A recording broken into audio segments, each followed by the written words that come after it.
Hello everyone, welcome back. In this session we would learn how to solve the practice problem 12-hour clock subtraction. Okay, so basically first we need to understand the question and then we would solve it.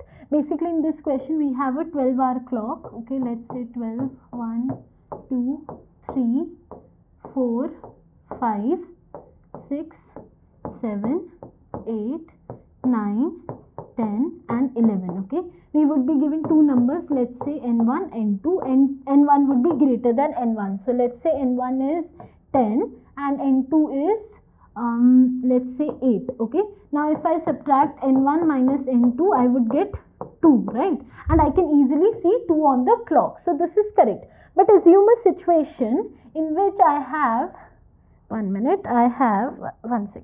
this is not 10, this is let's say 20 and this is let's say only 7. Okay, so if I say 20 minus 7 would give me 13. Okay, now you can see I cannot place 13 on this clock, right? So what to do? So basically I need to find the modulus of this 13 with 12. So this would give me remainder as 1. Now the remainder 1 can be easily placed on this clock. So this is what you have to do. You need to find the difference of the given numbers and then you need to find the modulus of it with 12. Okay, to place the number properly on this 12-hour clock. I hope the question is clear to you. Now let's solve it. What you need to do is you need to go to the practice portal. In practice portal, in the difficulty section, choose school. Okay, then find the problem 12-hour clock subtraction. Okay, once you find this problem, you need to click on solve.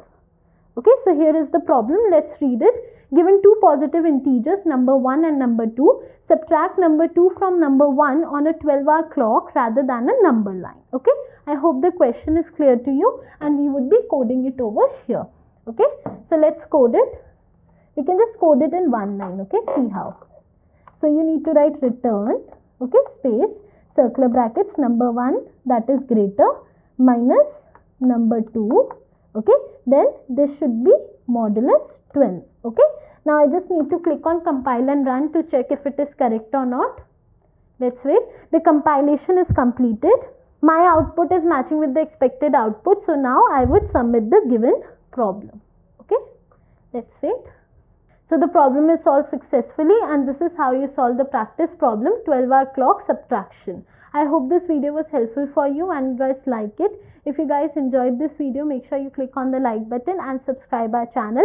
And thank you for joining me today. Thank you.